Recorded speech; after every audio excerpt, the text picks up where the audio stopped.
Hi hello నమస్తే. నేను journalist Anish. ఏపీలో వరుసగా సోషల్ మీడియా యాక్టివిస్టుల పైన, జర్నలిస్టుల పైన వరుస కేసులు నమోదవుతున్నాయి.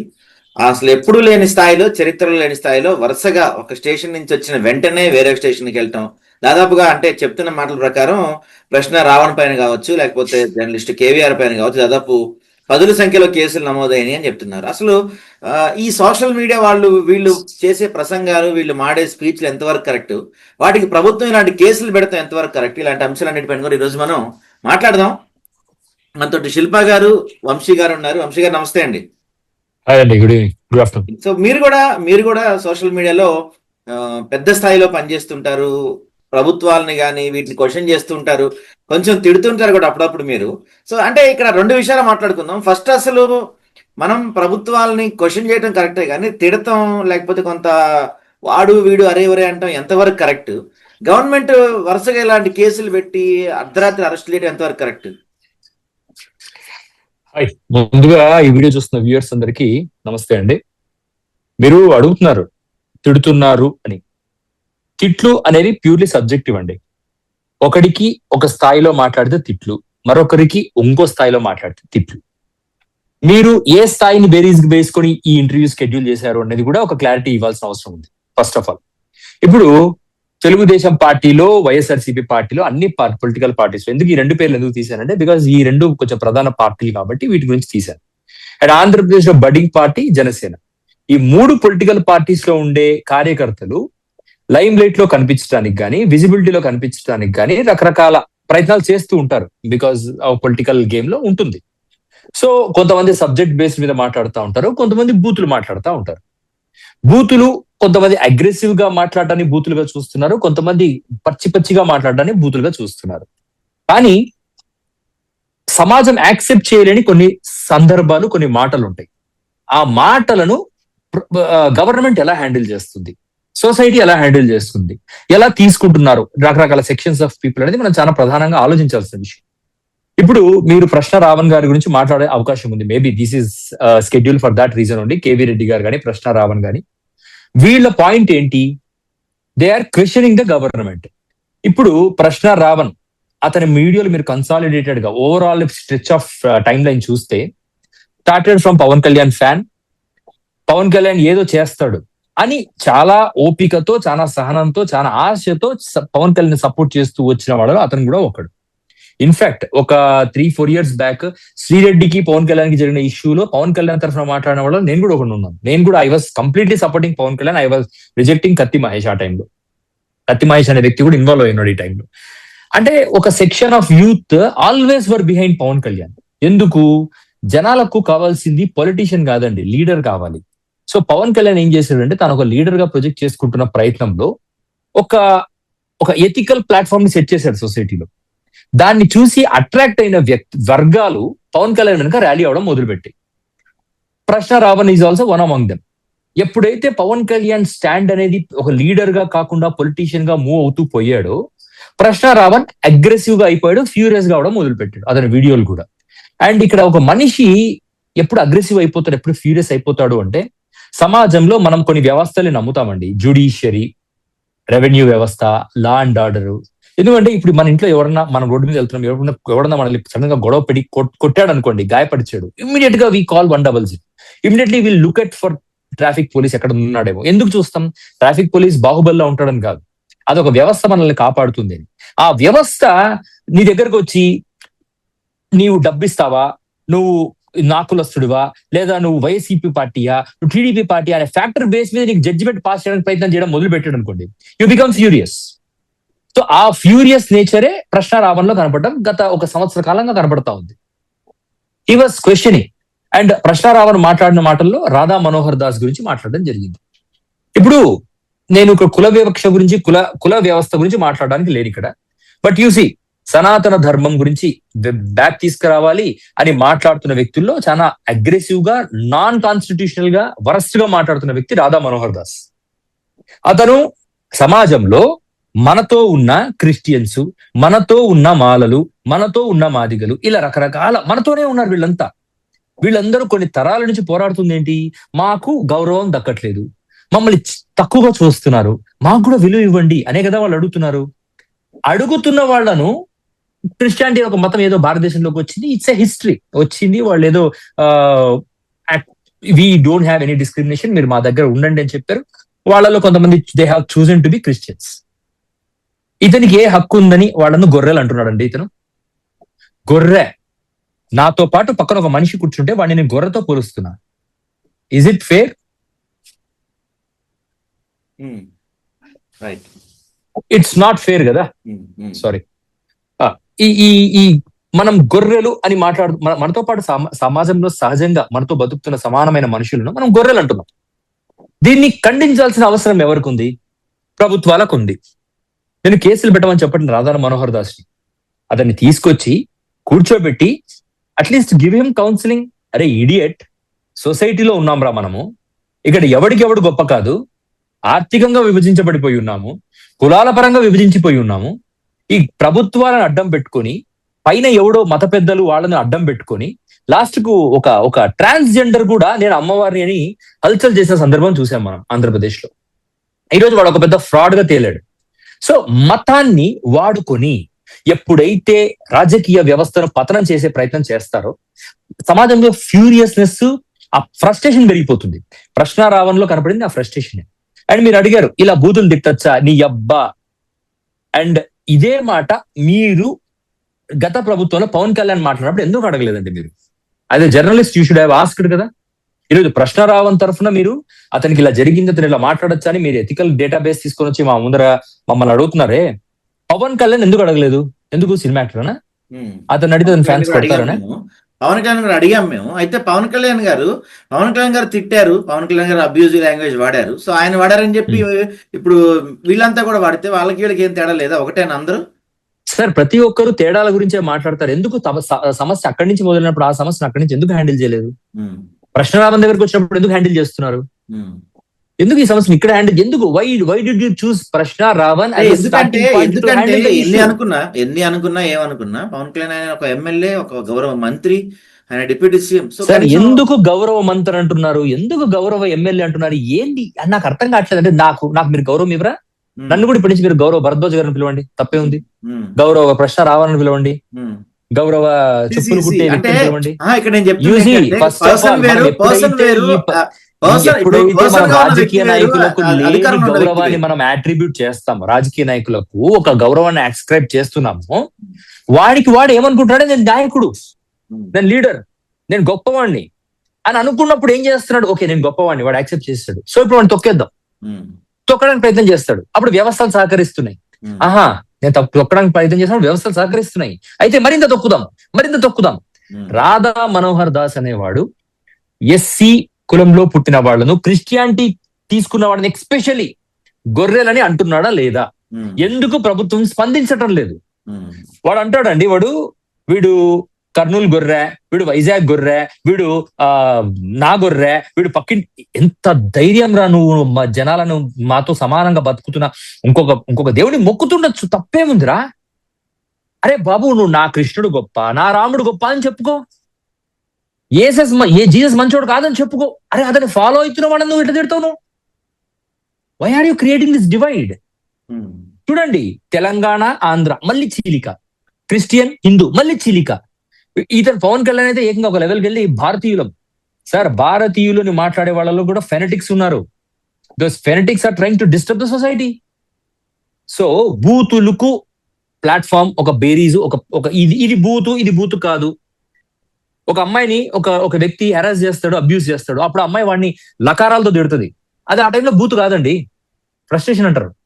సో ఎప్పుడు ఆర్గానికల్ గా ఫ్రస్ట్రేషన్ వస్తుంది, ఎప్పుడు బూతులు వస్తున్నాయి అన్నది సమాజానికి అర్థం అయిపోతుంది. ఇప్పుడు ప్రశ్నారావణ్ హెరాస్ చేస్తున్నారు, సమాజం is not encouraging Prashna Ravan, but at the same time సమాజం has understood what Pawan Kalyan has done to the society. Pawan Kalyan ఆ రోజు మాట్లాడిన మాటలు ఈ రోజు లైమ్ లైట్ లో తీసుకొచ్చాడు Prashna Ravan at the cost of his own personal life. 30 కేసులంట, స్టేషన్ కి తిప్పుతున్నారంట. ఇది శిక్షించటమా?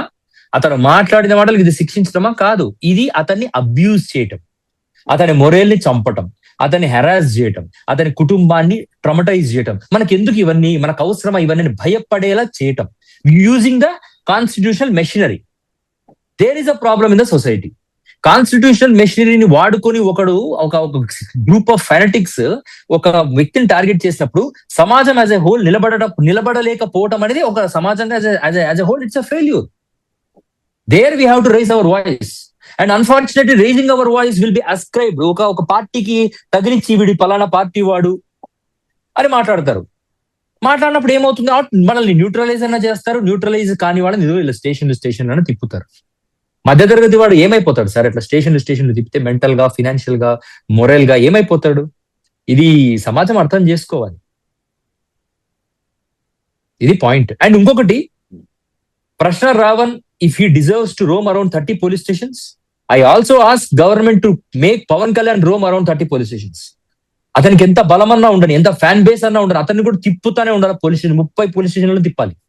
ఎందుకంటే ఆ వాడికి ఆ శిక్ష, నీకు కూడా అదే శిక్ష. నువ్వు ఆ శిక్ష తీసుకున్నప్పుడే నువ్వు అతని శిక్షను జస్టిఫై చేస్తున్నావు. This is what my conclusion about this particular బూతులు అనే దానికి.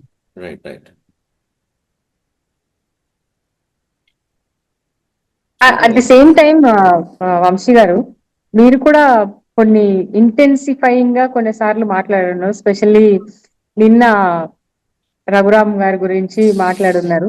సో మీకు కూడా ఫ్రస్ట్రేషనా? Like what is the? సరే, మీరు రఘురామకృష్ణరాజు గారి గురించి తీశారు కాబట్టి మాట్లాడుతున్నా. రఘురామకృష్ణరాజు గారు అని మనం రెస్పెక్ట్ ఇస్తున్నాం కదా, కానీ అన్ఫార్చునేట్లీ రఘురామకృష్ణరాజు గారు సమాజంలో ఉన్న మరొక వ్యక్తిని పొట్టోడు, సూట్ వేసుకుంటాడు, వాడి దగ్గర ఒకటే ఒక సూట్ ఉంది, వాడు నన్ను ఏదైనా చేయాలంటే మిచ్చన్ వేసుకొని ఎక్కాలి, ఏంటిది? సో యూసి, నేను జడా శ్రావణ్ కుమార్ అనే వ్యక్తిని సపోర్ట్ చేయట్లేదు. ఎందుకంటే జడా శ్రావణ్ కుమార్ అనే వ్యక్తి ఆ వైఎస్ఆర్సీపీ పార్టీలో ఉన్నప్పుడు అరిచాడు, ఇప్పుడు అరుస్తున్నాడు. అతను అరుస్తాడు because he stands for some section of people. He has some ideologies, he is standing for that. But Raghuramakrishnaraju garu not just this issue. 2019 నుంచి తీసుకోండి, ఆయన అధికారంలోకి ఎందుకు వచ్చారు? అతను లాస్ట్ టైం ఎంపీగా నర్సాపురం కాన్స్టిట్యుయెన్సీకి అతను ఎంపీ అండి. జగన్మోహన్ రెడ్డి గారి ప్రభుత్వం కేసులు పెడుతుంది అని చెప్పి ఒక కారణం చూపించి he just went and sat in Delhi 4 ఏళ్లు. ఎందుకు కూర్చోబెట్టారయ్యా నిన్ను పార్లమెంట్ లో? సరే, కేసులు పెడతారు, ఏముంది? ఒకవేళ నీకు అట్రాసిటీ జరిగితే వచ్చి చూపించుకో. ఇదిగో ప్రజలకు చెప్పండి, ఇదిగో జగన్మోహన్ రెడ్డి ఇలా చేస్తున్నాడు, నన్ను అట్రాసిటీస్ గురి చేస్తున్నాడు, నా కాన్స్టిట్యుయెన్సీలో అంటే యూ కాంట్ హ్యాండిల్ ఇట్. జైలుకు పోవడానికి నీకు రెడీగా లేవు. ఒకవేళ తప్పు జరిగితే జైలుకు పోవడానికి రెడీగా లేవు. అక్కడ కూర్చొని ఏం చేసావు? ఏబిఎన్ ఆంధ్రజ్యోతి రిపోర్టర్ ముందర కూర్చోబెట్టుకొని జగన్ తిట్టలేదు, ఇతను రెడ్డి సామాజిక వర్గాన్ని తూర్పార పట్టడం మొదలుపెట్టాడు. నిజానికి రెడ్లు గాని దాన్ని సీరియస్ గా తీసుకుని ఉంటే ఒక్క రెడ్డి కూడా అతని ఓటేయకూడదు. కానీ మన సమాజం ఎంత మంచిదంటే రెడ్లు did not own that statements. వాళ్ళు చాలా రేషనల్ గా బిహేవ్ చేశారు. నేను రెడ్లను పొగడట్లేదు ఇక్కడ. బట్ రఘురామకృష్ణరాజు, నీకు జగన్ తో సమస్య ఉంటే జగన్ గురించి మాట్లాడు. రెడ్లను ఎందుకు అన్నావు? రెడ్లు అనేది కులం కాదు, అదొక జాతి కాదు, అదొక పని, అదొక పేరు పెట్టిన నానా జాతుల వాళ్ళు రెడ్డి పేరు పెట్టుకున్నారు. అలా మాట్లాడితే ఏ కులంలో ఉన్నవాడు ఎవడు అందరు సంకర జాతనే అనాలి ఈ దేశంలో. సో ఇలా మాట్లాడే రఘురామకృష్ణరాజు గారికి ఒక మంచి పోస్ట్ ఇచ్చి కూర్చోబెట్టాం. ఏంటి? Deputy speaker. సరే, డిప్యూటీ స్పీకర్ అనేది కోతిని కూడా సింహాసనం మీద కూర్చోబెట్టి కట్టేయటం అనేది. ఒక కోతి కూడా పొరపాటున డిప్యూటీ స్పీకర్ అయితే దాని సింహాసనం మీద కూర్చొని కట్టేసినట్టే అండి పరిస్థితి. So it doesn't have any right to speak about unconstitutional statements. But అది జరుగుతుందా? రఘురామకృష్ణరాజు మైక్ పెట్టుకొని మళ్ళీ అవే మాటలే. క్రిస్టియన్స్ మైక్ పెట్టకూడదు, దెన్ హిందూస్ ఆల్సో మైక్ పెట్టకూడదు. వాళ్ళకో రూల్, వీళ్ళకో రూల్ ఏంటి? అందరికి ఒకే రూలే. ముస్లిమ్స్ కూడా మైక్ పెట్టకూడదు. ఒకే రూల్ తీసుకురండి. ఎందుకంటే ఈ దేశంలో కాన్స్టిట్యూషనల్ గా we said that India is a secular country. So ఇప్పుడు నేను సెక్యులర్ కంట్రీ అంటున్నాను కాబట్టి సెక్యులర్ అనే పదం తీసేయండి. ఒకవేళ పార్లమెంట్ లో మీకు బలం ఉంటే తీసి పారేయండి.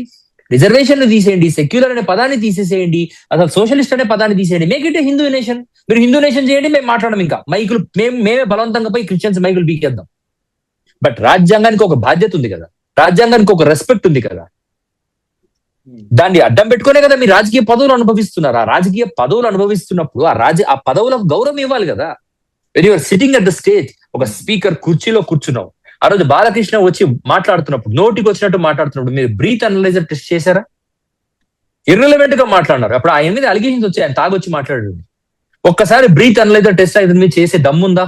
నో, బికాస్ సీఎం కి బావమరిది, ఇంకేం చేస్తారు?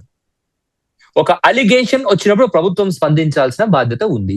రఘురామకృష్ణంరాజు గారు ఏ స్థాయిలో కూడా ఈ never tried to be a respectful speaker over on the chair. నేను కూడా ఆయన నేను తిట్టలేదండి. మీరు అందరిని ఇబ్బంది పెడుతున్నారు, ఈ ఇబ్బంది మీరే పడతారు ఏదో రోజు అని చెప్పాను. నేను ఎప్పుడు ఆయన బూతులు తిట్టలేదు. బూతులు తిడితే ఏమొస్తుందండి? ఇంకొకటి వంశీ గారు, ఎప్పుడు కూడా బలవంతుడు బలహీనుని భయపెట్టి బతకడం ఆనవాయితీ అయిపోయింది. ఫర్ ఎ చేంజ్ ఆ బలహీనుడు పక్కన కూడా ఏదో ఒక బలం ఉండాలి కదా. ఇప్పుడు ప్రశ్నారావణ విషయంలో అదే జరుగుతుంది. ఏదో ఒక బలం ఉండాలి కాబట్టి ఎవరు అతను మాట్లాడిన మాటలు సమర్థించట్లేదు. అలానే బలహీనుడు, ఇప్పుడు వీళ్ళు చేసేది అదే, బలవంతులు కాబట్టి బలహీనుని భయపెట్టి బతుకుదాము, చెలాయిచ్చేద్దాము అని చేస్తున్నారు. అలానే ఫర్ ఎ చేంజ్ ఇప్పుడు చాలా మంది మనలాంటి సోషల్ మీడియాలో మాట్లాడే వాళ్ళు, సోషల్ యాక్టివిస్టులు చాలా మంది ముందుకు వస్తున్నారు అతనికి బలం అవ్వడానికి. సో ఈ విషయంలో మీరు మీకున్న బలాన్ని ఏమన్నా రావణ్ గారికి సపోర్ట్ గా ఇచ్చేదానికి ఏమన్నా అవకాశం ఉంటుందా? లేకపోతే చూడండి, ఈ టాపిక్ ని ఐ అండర్స్టాండ్. ఈ టాపిక్ నేను 2 డైమెన్షన్స్ లో చెప్తాను.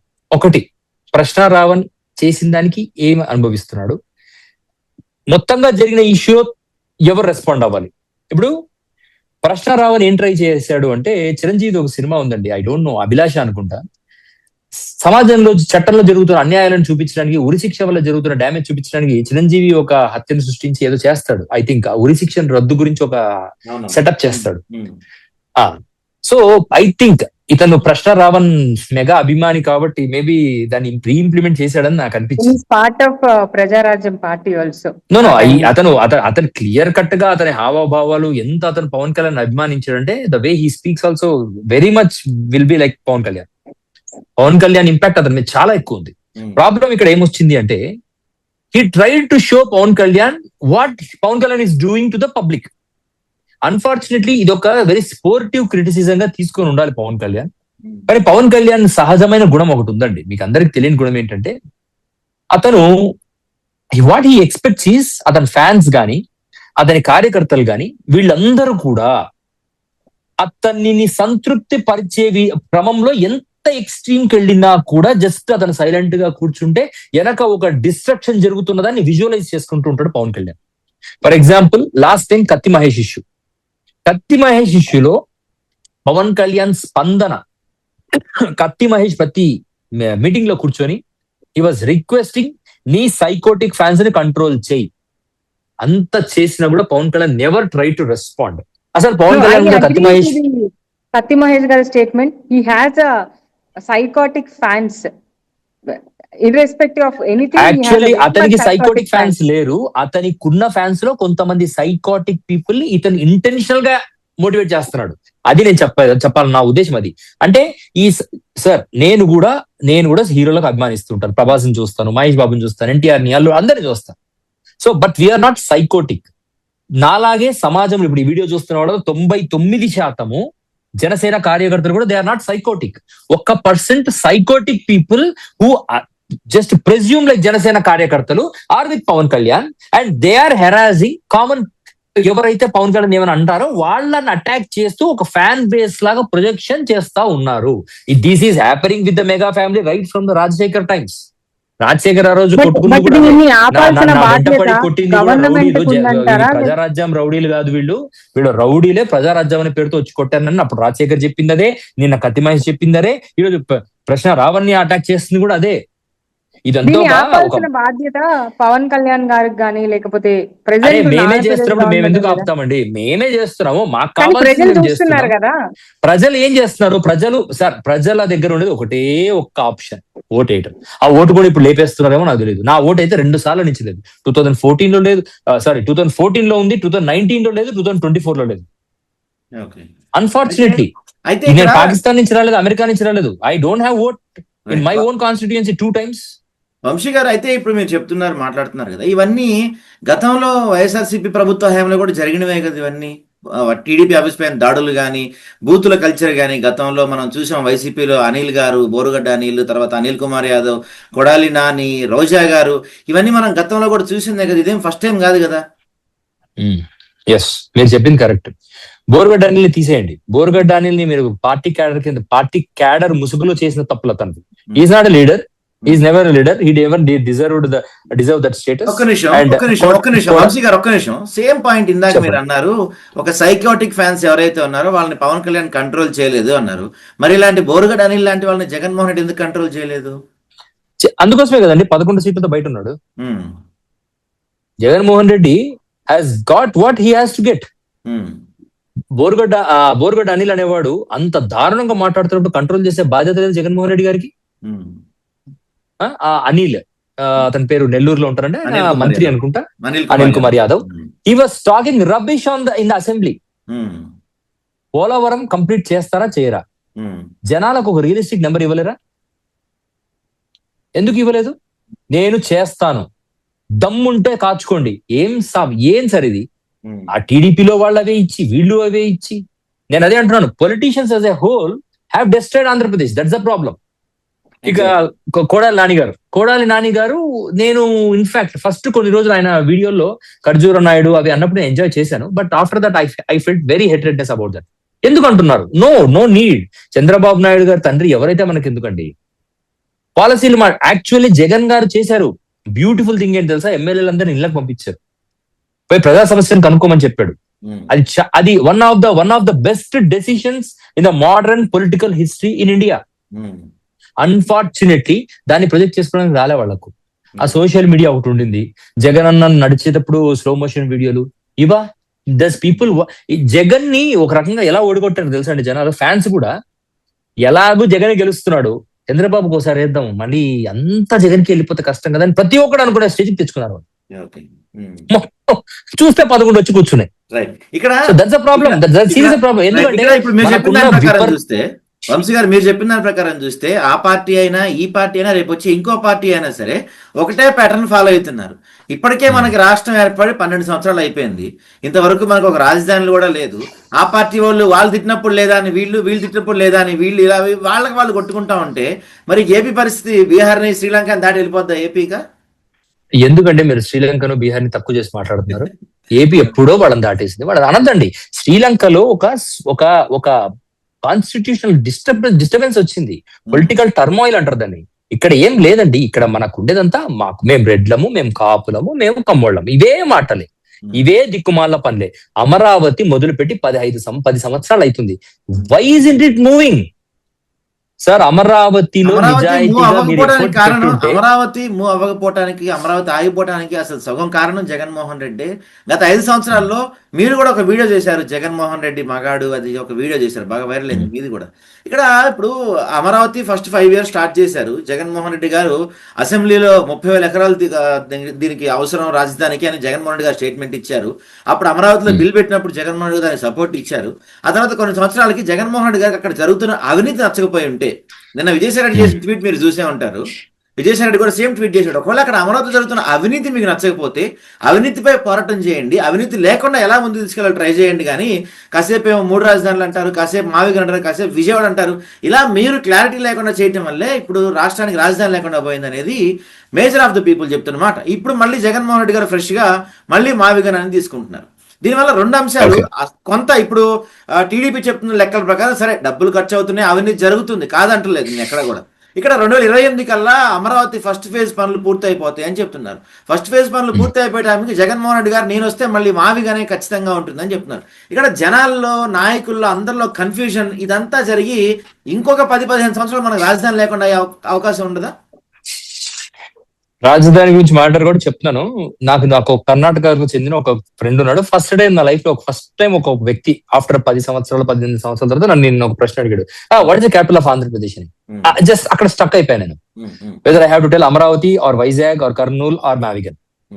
So I did not say no, there is some discussion going on, something will come up. ఇక్కడ ప్రాబ్లం ఏంటి అంటే అమరావతి. సార్, మీరు అన్నారు జగన్ ఇన్ని స్టాండ్స్ మార్చాడు. దీనికి నేను ఆన్సర్ చెప్తా. Over a period of time evolves and at that particular situation, the situations will evolve. Situations అంటే చెప్తాను. అమరావతి అనే ఒక వ్యవస్థను మొదలుపెట్టిన రోజు there was a limited time line, there was a limited construction region, there was a limited budget. Chandrababu Naidu గారు చెప్పింది ఏంటి, 1,00,000 కోట్లు మనకు కావాలి. ఫస్ట్ 10,000 అని చెప్పి మొదలుపెట్టి 1,00,000 కోట్లకు వెళ్ళారు. 33,000 ఎకరాలు, ఇంత ఈ ప్రాంతము, ఈ 29 గ్రామాలు. ఒక 2014 నుంచి 19కి వచ్చే లోపల చంద్రబాబు నాయుడు గారి వర్షన్ ఎలా మారిందంటే 1,00,000 కోట్లు సరిపోవు, మనకు 2,00,000 కోట్లు కావాలన్నాడు. అంటే డబుల్ ద ఇన్వెస్ట్మెంట్. అంతా కట్టిన తర్వాత ఇవన్నీ టెంపరరీ భవనాలు అన్నాడు. ఇప్పుడు మీరు ఒక మధ్యతరగతి, నేను ఒక మధ్యతరగతి, నేను ఇప్పటిదాకా ఇల్లే కట్టలేదు. నేను ఇల్లు కట్టాలి అనుకుంటే నాకు జీవితకాలం పడుతుంది. నాకు ఒక 10 లక్షలు 20 లక్షలు ఇల్లు కడితే దాంట్లో ఒక 3-4 లక్షలు ఈ గౌండాలు, మేస్త్రీలు, ఆర్కిటెక్చర్ అందరు తినేస్తారు. ఫైనల్ గా మన అవుట్పుట్ మనం 20 లక్షలు బడ్జెట్ పెట్టుకుంటే 15 లక్షలు ఇల్లు కంప్లీట్ అవుతుంది, మీద 5 లక్షలు తినేస్తారు. ఒక ఇండివిజువల్ యూనిట్ లో దాదాపు 20-25% లాసెస్ ఉన్నప్పుడు 1,00,000 కోట్ల కన్స్ట్రక్షన్ ప్రోడక్ట్ లో ఎంత లాస్ ఉంటుంది, ఎంత లీక్ అవుతుంది, ఆ లీక్స్ ఎక్కడికి వెళ్తాయి, ఏ ఇన్స్టిట్యూషన్స్ లోకి వెళ్తున్నాయి, ఆ ట్రాన్స్పరెన్సీ. సరే, నేను ఇప్పుడు నా ఇంటి గురించి చెప్పాను, ఒక 20 లక్షలు, అది నా డబ్బు అండి, పోతే నేను పోతా. 1,00,000 కోట్లు drawn from the government of India, drawn from the tax payers, drawn from the beggars, drawn from the barbers, drawn from the మత్స్యకారులు. వీళ్ళందరూ ఎంతో కొంత ట్యాక్సులు కడితే వచ్చిన డబ్బును ఒక వ్యవస్థ తీసుకువెళ్ళి నేను అక్కడ కడతాను అని చెప్పి తమ అనుయాయులకు, తమ కులస్తులకు, తమ వ్యవస్థలకు కట్టుకుంటూ పోయి పార్టీ ఫండుల రూపంలో తిరిగి మళ్ళీ పార్టీలోకి వస్తూ పార్టీ సస్టైనెన్స్ కోసము 1,00,000 కోట్లు మన సొమ్మును దోచుకుంటే మీరు ఒప్పుకుంటారా? రైట్. ఇక్కడ మీరు చెప్పారు కదా, ఇప్పుడు ఒక నిమిషం, మీరు ఇప్పుడు పాయింట్స్ అన్ని చెప్పారు కదా, మరి ఇంత అవినీతి జరిగినప్పుడు 2019లో జగన్ గారు అధికారంలోకి వచ్చిన తర్వాత అమరావతి జరిగిన స్కాములపై ఎందుకు విచారణ కమిటీ ఏం వేయలేదు? సార్, జగన్ గారి బలహీనమైన నెట్వర్క్, సరిగ్గా వ్యవస్థల్ని ఎస్టాబ్లిష్ చేసుకోలేకపోవటం, పార్టీ వెరీ యంగ్ పార్టీ అవటము, జనాలకు చెప్పాలనుకుంది చెప్పలేకపోవటము, అతని చుట్టూ ఒక వ్యవస్థ ఎట్లా ఏర్పడి అతనికి కంచుకోటలా మారి మనం ప్రజలకు మంచి చేద్దాము, ప్రజలు వీళ్ళు అండర్స్టాండ్. జగన్ గారిది బేసికలీ ఈజ్ ఫ్రమ్ రాయలసీమ అండి. రాయలసీమ వాళ్ళకు ఒక మెంటాలిటీ ఉంటుంది. ఎలా ఉంటుందంటే మనం చేసేది అర్థం అవ్వాలప్ప, మనం ఊరికి చెప్తూ పోతే కాదు. బేసికల్ మాకందరికీ ఉంటుంది ఆ మెంటాలిటీ. మేము ఏం చేసినా కూడా మేము ఇంకా ఏం చేయలేదేమో అన్న ఫీలింగ్. కానీ చంద్రబాబు నాయుడు గారి మెంటాలిటీ ఎలా అంటే, పాపం ఆయన ఈ బాగా కోస్టల్ ఆంధ్ర వాళ్ళతో తిరిగి హ్యాపీగా he understood how to project what we have done. అయితే చంద్రబాబు నాయుడు గారు ఇంకొక 10 అడుగులు ముందుకేసి మనం చేయనివి కూడా చెప్పుకోవడం ఎలాగనే దాంట్లో మాస్టర్ పీస్ అయిపోయారు. అయితే ఇక్కడ నేనేమంటానంటే, ఇక్కడ మీరు చెప్పినట్టు సరే, ఫస్ట్ 33,000 ఎకరాలు 29 గ్రామాల్లో కడదాం అనుకున్నారు. మీరు అన్నట్టు ఫస్ట్ 10,000 కోట్లు స్టార్ట్ అయ్యి 1,00,000 కోట్లకి వెళ్ళిపోయింది. కొంత టెంపరీ భవనాలు ఏవో కట్టారు, అక్కడితో ఆగిపోయింది. ల్యాండ్ పూలింగ్ అయితే అయిపోయింది. అయితే జగన్మోహన్ రెడ్డి అధికారంలోకి వచ్చిన తర్వాత 3 రాజధానులు అనే బదులు ఇక్కడ 29 గ్రామాలని ఆల్రెడీ ల్యాండ్ పూలింగ్ అయిపోయిన దాంట్లో కనీసం జగన్మోహన్ రెడ్డి గారు అన్న పర్మనెంట్ బిల్డింగ్స్ కట్టి ఉండుంటే కనుక ఈ రోజు మళ్ళీ మనకి అసలు రాజధాని ఎక్కడ ఉండాలనే క్వశ్చన్ వచ్చేది కాదు కదా. సో జగన్మోహన్ రెడ్డి గారు డే 1 నుంచి ఈ రోజు వరకు ఒక స్టాండ్ లో కరెక్ట్ గా ఉన్నారు. మీరు అర్థం చేసుకోవాలి. ఇక్కడ ఏంటి ఆ స్టాండ్ అంటే caste factor. You see, if you are going with Kurnool judiciary capital, Kurnool కి ఒక యాక్చువల్లీ జగన్మోహన్ రెడ్డి గారి ఇంటెన్షన్ వేరు. His intention was, అంటే ఇది నా understanding, his intention was to make Vishaka a global city, okay, and to project Vishaka as a capital, and meanwhile he wanted to show to the people, ప్రజలకు చూపించాలనుకున్నాడు. ఏంటి, నేను అమరావతి నుంచి కర్నూలు కూడా వదలట్లేదు, నేను వాళ్ళని కూడా మిమ్మల్ని కూడా క్యాటర్ చేస్తానని చెప్పే క్రమంలో he went with the term of 3 capitals. Actually technically అది సింగిల్ క్యాపిటల్. 3 capitals అంటే we are going to distribute the functionaries, don't worry అని ఒక భరోసాను అతను ప్రజల్లోకి కరెక్ట్ గా తీసుకెళ్ళలేకపోయారు. ఎందుకంటే మీరు విశాఖపట్నంలో ఒక అడ్మినిస్ట్రేటివ్ యూనిట్ కట్టారు. Apart from that everything was readily available there, infrastructure was completely available. ఇక కర్నూలులో కట్టాల్సింది ఒక హైకోర్టు, అది over period of time permission తీసుకున్న టైం బట్టి ఉండేది, but it would have come. అమరావతిలో ఆల్రెడీ రెడీగా ఉన్న కన్స్ట్రక్షన్స్, వాటిని వాడుకోవడం ఒకటి మిగిలింది అంతే, వాటిని కంప్లీట్ చేసి వాడుకుంటే అయిపోయింది. బట్ మీన్ వైల్ కోర్టు కేసులు వచ్చి పడ్డాయి, చాలా కోర్టు కేసులు, ఎనఫ్ నెంబర్ ఆఫ్ పీపుల్స్ పిల్లులు వేశారు. అక్కడ అది ఆపండి, ఇక్కడ ఇది ఆపండి, ఇది వెళ్ళకూడదు, వీళ్ళు ఇక్కడికి రాకూడదు. వాటిని కన్విన్స్ చేసి సరైన లీగల్ ఎండింగ్ చేయడానికి అతనికి 5 ఏళ్లు పట్టింది. చంద్రబాబు నాయుడు గారి బలం ఇదే, వ్యవస్థని కరెక్ట్ గా వాడుకోవడం. జగన్మోహన్ రెడ్డి గారి బలహీనత, జగన్మోహన్ రెడ్డి గారు ఫెయిల్ అన్నమాట వాస్తవం. వంశీ గారు, ఫైనల్ గా ఇప్పుడు వైఎస్ఆర్సీపీ స్టాండ్ ఏంటంటే, మా విజన్ అంటే మచిలీపట్నం, విజయవాడ, గుంటూరు పరిధిలో రాజధాని రావాలి అనేది. మొన్నటి వరకు కర్నూలు ప్రాంతంలో హైకోర్టు అనేది ఒక ప్రపోజల్ ఉంది. కర్నూలు కూడా ఒక న్యాయ రాజధానిగా చెప్పారు. అంటే ఇప్పుడు దాని కర్నూలు కూడా తీసేసి మొత్తం మావిగారి పరిధిలో పెడుతున్నారు. So as a Rayalaseema people దగ్గర అది పోతుందనే ఫీల్ ఏమైనా ఉందా మీకు? సో ఒకటి చెప్తాను. First of all, there is no clarity. Jagan garu ఇంకా క్లియర్ గా చెప్పలేదు కర్నూలు మేము న్యాయ రాజధాని లిమిట్ లో నుంచి తీసేస్తున్నామని అయితే అతను చెప్పలేదు. సో రైట్ నౌ కర్నూలులో ఒక జోన్ ఉందండి, బీ క్యాంప్. చెప్తే మనం చెప్పకుండా వి కాంట్ స్పెక్యులేట్. చెప్తే అంటే చెప్పిన తర్వాత అనలైజ్ చేయడం అనేది మన బాధ్యత. చెప్పక ముందే ఇది చెప్తే ఎలా అని చెప్పడం మనది, అది ధర్మం కాదు. సో ఇప్పుడు రైట్ నౌ ఉన్న డేటా బట్టి నేను చెప్తాను. ఇప్పుడు మా కర్నూలులో బీ క్యాంప్ అని ఒక ప్లేస్ ఉందండి. మా కర్నూలులో బేసికలీ చెట్లు చేమలు ఏమి ఉండవు, అంత ఎడర్లా ఉంటది మొత్తం రాయలసీమ ప్రాంతం. ఆ బీ క్యాంప్ అని ఒక ప్రాంతం మాత్రం బ్రిటిష్ కాలం నుంచి బాగా చెట్లు పెంచారు. కానీ మా ఊరు ఎమ్మెల్యే గారు, మంత్రి గారు, భరత్ గారు ఆ ప్రాంతాన్నే ఎంచుకున్నారు. ఆ చెట్లన్నింటినీ కొట్టేసి అక్కడ చక్కగా ఒక హైకోర్టు నిర్మించాలని పాపం ఆయన ఎందుకో ఎంచుకున్నారు. అక్కడ ఉన్న క్వార్టర్స్ లో ఉన్న జనాలందరినీ తోలేసి ఇప్పుడు అదంతా ఇప్పుడు దాన్ని వెకేట్ చేయించారు. ఇప్పుడు ఇంకా చెట్లు కొడతారా, చెట్ల మధ్యన హైకోర్టు బిల్డింగ్ చెట్ల లోపల నుంచే కట్టుకుంటూ వస్తారనేది ఆయనకి తెలియాలి. So this is how Chandrababu, దానికి ఆయన చెప్తున్న మాట అంటే చంద్రబాబు నాయుడు గారు చెప్పారు ఊరిలోనే నువ్వు హైకోర్టు కట్టాలి. నాకు అర్థం కాదు, ఊర్లో ఎక్కడైనా హాస్పిటల్ ఉంటుంది కానీ హైకోర్టు ఎక్కడ కట్టినా అవసరం ఉన్నోడు పోతాడు కదండి. హైకోర్టు ఊరు బయట ఒక 5 కిలోమీటర్లు దాటి బయట కట్టినా కూడా it's a boost to that particular city's economy. But I don't know why Bharat is selecting that particular city center to be the high court. So high court proceedings అక్కడ జరుగుతున్నాయి, అది జరుగుతుంది irrespective of the governments. But Jaganmohan Reddy garu ఇంకా ఏం చెప్పలేదు కాబట్టి మ్యావిగన్ అనేది మీరు you don't see as a capital city అండి, you see as an capital region. A region as a whole which is catering 60 lakh people, almost 60 లక్షల మంది ప్రజల యొక్క ఆశలను, వాళ్ళ యొక్క ఆస్పిరేషన్స్ ని క్యాటర్ చేస్తున్నప్పుడు వాట్స్ రాంగ్ ఇన్ దట్ అండి? ఒక 23 గ్రామాల్లో 1,00,000 మందికి ఒక కాంప్లెక్స్ లాగా, కల్కి సినిమాలో కాంప్లెక్స్ లాగా కట్టే బదులు 60 లక్షల మంది బతకడానికి ఒక ఆశ జ్యోతి కనబడుతుంది కదా. ఇప్పుడు చూడండి, నాకు తెలిసిన కొంతమంది చెప్తున్నారు, after Jagan has given the issue that Mavigan initiation, many people, real estate people are going to Machilipatnam and they are trying to find some decent spaces. ఇంకా రేటు తక్కువ ఇప్పుడే కొని పెట్టుకుందాం పోయి కొనుక్కుంటున్నారు. That shows the promising nature of that Mavigan. So ఎందుకు Amaravati failure దిశగా పోవటానికి, మ్యావిగన్ సక్సెస్ అయ్యే అవకాశాలు ఉండటానికి మెయిన్ ప్రధాన ఫ్యాక్టర్ ఏంటంటే యాక్సెసిబిలిటీ ఫర్ కామన్ మ్యాన్. ఇప్పుడు నాకు ఒక సెంటు భూమి కావాలంటే నేను అమరావతిలో కొనలేను, but fortunately I can buy in Machilipatnam if I need it, నాకు ఉండాలి అనుకుంటే. సో ఈ యాక్సెసిబిలిటీలో అమరావతి స్లో డౌన్ అయిపోతుంది. మేబీ జగన్మోహన్ రెడ్డి గారు ప్రాపర్ గా ఇనిషియేషన్ తీసుకుంటే Mavigan may get a push. Right అండి, right. Nice talking with you అండి. థ్యాంక్ యూ అండి. Thank you for watching the video. By.